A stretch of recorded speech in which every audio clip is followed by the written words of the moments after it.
It began this morning with an exchange of nasty tweets between Senator Bob Corker and President Trump, and intensified this afternoon with the announcement from frequent Trump critic Senator Jeff Flake that he will not seek re-election next year.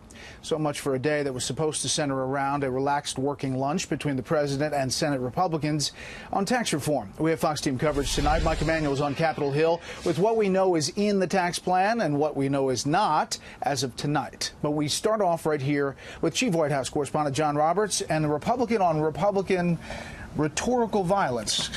Quite something today, John. It was really unbelievable, Brett, but it was another day, another extraordinary moment in the Trump administration, something that I have never seen before. A senator rising in the Senate to rip his own party's president.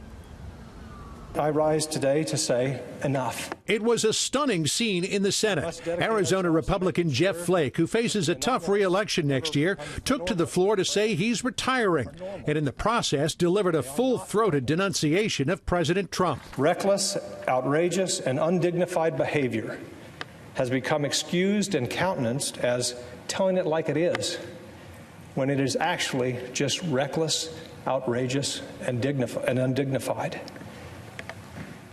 And when such behavior emanates from the top of our government, it is something else.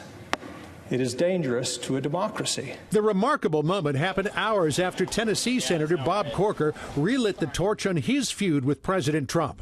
In an interview this morning, ripping the president for tweeting that 401k contributions were off limits in the debate over how to pay for tax reform. Hopefully the White House will step aside and let that occur in a normal process. I know recently the White House in a couple of cases has been taking things off the table, and I would just say there's a lot of work to be done. The spinach part of this, the tough part of this is upcoming over the next several weeks. President Trump, who has long insisted that when he gets hits back harder, tweeted in part, Bob Corker, who helped President Obama give us the bad Iran deal and couldn't get elected dog catcher in Tennessee, is now fighting tax cuts.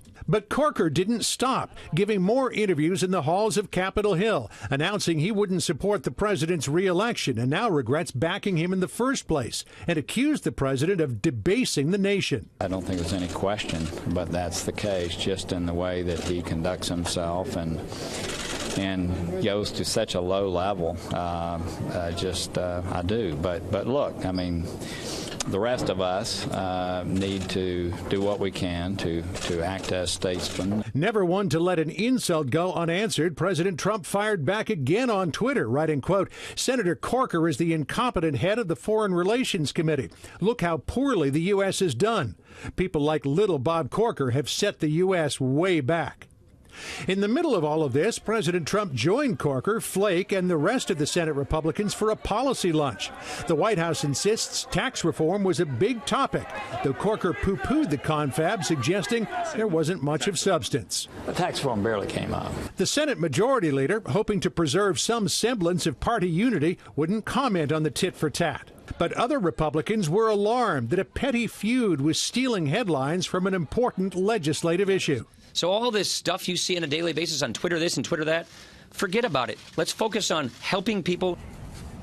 When asked about Flake's resignation, the press secretary today said given his past statements and his lack of support in his home state of Arizona, it was probably a good thing that he decided to retire. On Corker, Sarah Huckabee Sanders dismissed his criticism, saying he was probably simply trying to grab a few headlines on his way out the door. You know, they actually have a machine here that they use to sharpen their elbows. It was quite something. Wow. John, every day. Thank you.